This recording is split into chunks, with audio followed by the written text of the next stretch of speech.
In the High Renaissance, we have the age of discovery. So we have things that had happened like in 1492, Columbus had gone to the Americas. We also have a Protestant Reformation occurring in 1517. So a real challenge to the Catholic Church, which had dominated the West for so long. In this scope of things are changing and expanding, we have three of the greatest artists to emerge out of the Renaissance. They're referred to as the High Renaissance greats. And so we'll start with Leonardo da Vinci. Da Vinci is the oldest of the three, and he is also probably one of the most conflicted. He had a very difficult time finishing artwork. So we don't have many finished pieces of art. We have some that are half finished, but that are complete, that we can attribute to him, because he had this desire to achieve perfection.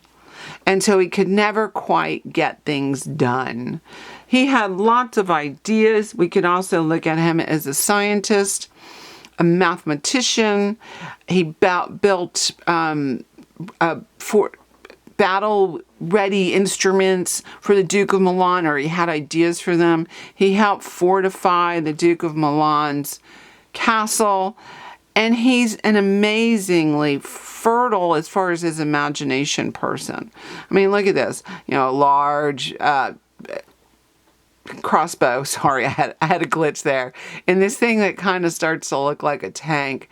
He had ideas of how the human body worked, and he did get special permission to do dissections of the human body so he could actually see how things were working. The church gave him this. He never dissected a pregnant woman, so don't worry. But he imagined this, and he did some studies of animals. He came up with this. His work was sought after, but again, he has a high rate of, I can't finish this, or I keep working on it, and it's never going to get done. Here's the Madonna of the Yarn Winders. This is one of the commissions he did, and he finished. And he also has this kind of formulaic portrayal of the mouth. So we definitely know it's him. He is commissioned by the Duke of Milan to do Cecilia Gallerani, and it's considered one of his most beautiful portrayals of women. And by the way, this is a sheer veil. Good women had their hair covered. But if these women don't seem that interesting to you, it is his other woman, the Mona Lisa, also called La Gioconda, who was really his, as some people think, his masterpiece. You can see her here in the Louvre. She's one of the most visited women in the Louvre. It's a trio: Nike of Samothrace, Mona Lisa, and the Venus de Milo. As you can see, she's behind glass, and there's a couple reasons why you can't get close to her. She was stolen, and she's the only piece from painting to be stolen from the Louvre, and that was done in 1911. And it took a couple years to get her back. She became very famous because of that. It was in the newspapers. And also, she was attacked in 1956. Someone threw acid at her. They've restored it, of course, but there's been various moments that she's caused a lot of controversy. I've seen recent climate protest people throw things at the Mona Lisa. I think it was cake, the last one I remember. And she had a cup of coffee thrown in at her in 2009.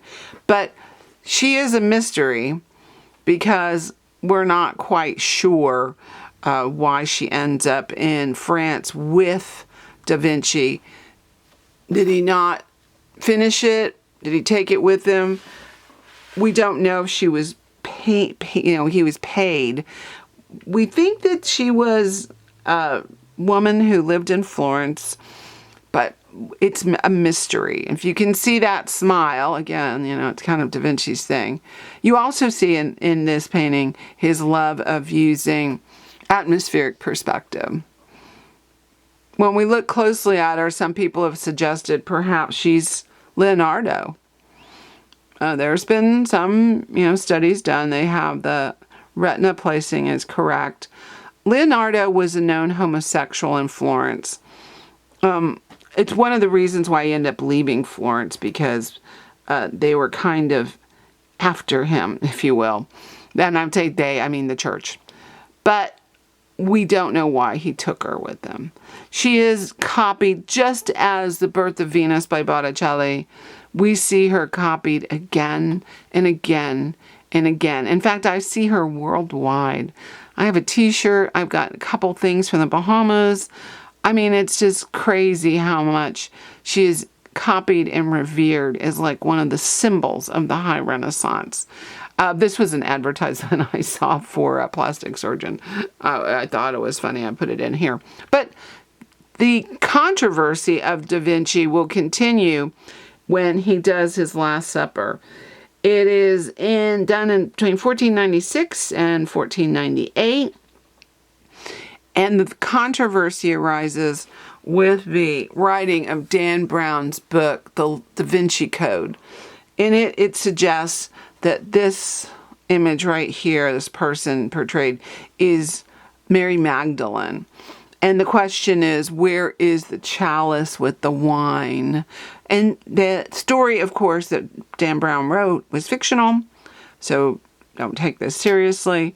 But he suggests that the blood of Christ was Mary Magdalene had it in her in a baby. And then she left after Christ was crucified and ended up in France. And it's an interesting tale. But this piece itself is a dramatic use of linear perspective and the way he balances the image. Look, let's go back. 3, 3, 3, 3. So you can be pushed back and forth across this image. And it's definitely a V right here pointing to this area for us to look at. So again, it just feeds that story about that being being Mary Magdalene. The second of the High Renaissance painters is Michelangelo. Michelangelo is the most driven to complete and make tons of work. As a very young man, it was seen that he had a very big talent for his age, and this one is the Madonna of the Staircase, or the Stairs, excuse me. He was only 16 years old. The Medici family took him in, and he went to the Medici School of Art. He is much loved by the Medicis, and he is famous by the time he's 24 for doing the Pietà, this piece here.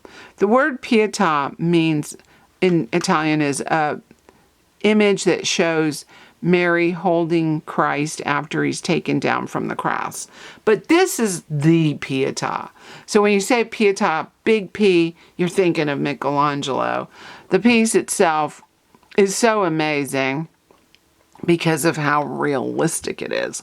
Like Da Vinci, Michelangelo understands the body, and he has done dissections of the body, and he's learned how the body works. Like little things I've read about him, like he was looking how the little finger is, one muscle moves the little finger only.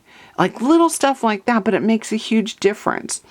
The Pietà is today kept back here because in 1972, she was damaged by a man who came into St. Peter's with a hammer and attacked her.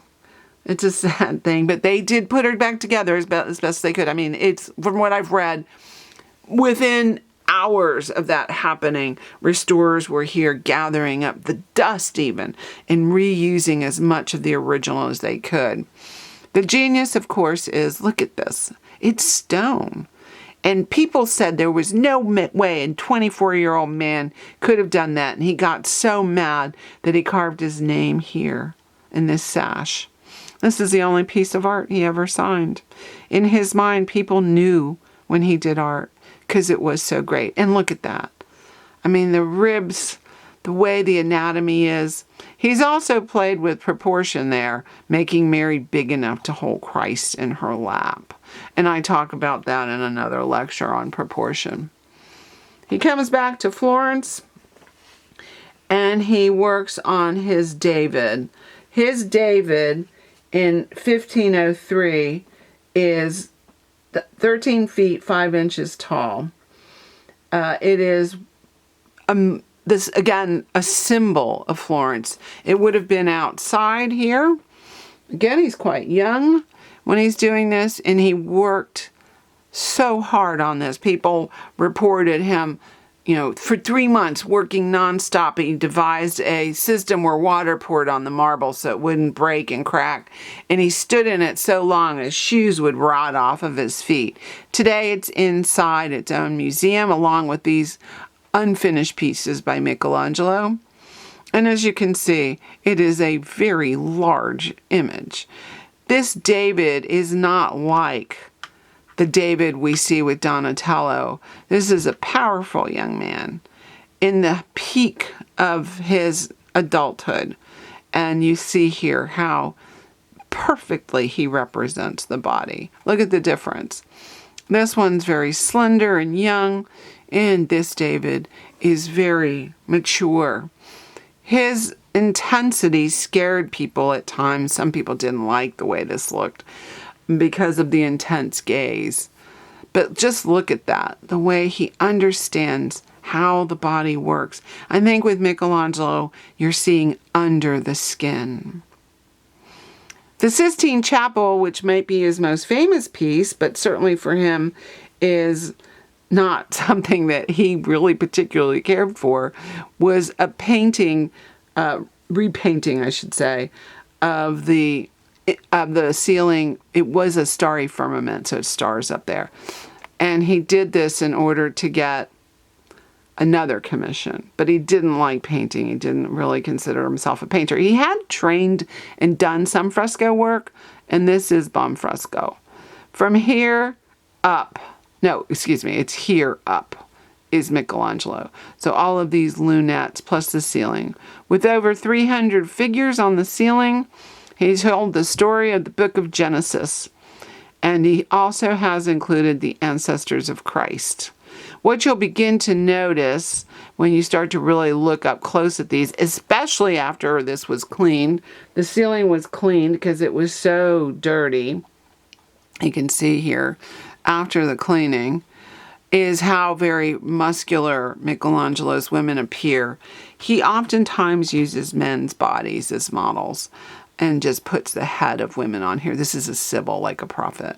And you can see that. I mean, look at her biceps and look at her back. They definitely look like they've been pumping iron. Even Eve is going to be somewhat muscular here. So the closer you look at this, the more you realize the complexity of the work. Because not only is he painting all the figures, but he's also painting these architectural trompe l'oeil features. So he's faking architecture. There's no architecture there. It's all painting. You see here in Eve, look at her bicep. But what really draws people in this ceiling is this moment where we see the creation of Adam. In the creation of Adam, man's ability to take his destiny in his own hand is shown. Adam reaches for what Michelangelo would have seen as consciousness, and here God gives that to him. That gesture is repeated throughout the history of art. It's even in popular culture. E.T. is one of those things.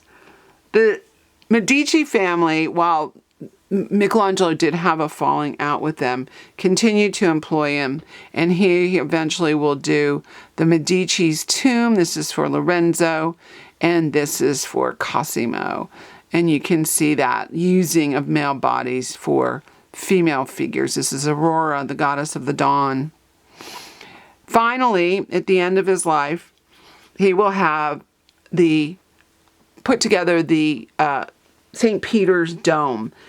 He doesn't complete this project. It was going to be the tallest dome in the world, and it still is the tallest dome on a Christian building in the world. But he, unfortunately, in his 80s, died. He completed the dome, and the rest of the building would be finished in the Baroque period. And you can see here how large this church is. Well, his dome fits that church with those windows there, repeating what we saw in the Byzantine period in the Hagia Sophia. He too studied the Pantheon, and he too made this grand dome a dome within a dome. So two. So you can walk up to the top of this one too. This one has the most steps. It's like 543. Once you get up there, let's go all the way to the top. You see Rome. And it's a beautiful view. Certainly worth the walk. I've done both of the ones I've shown you. It's beautiful up there.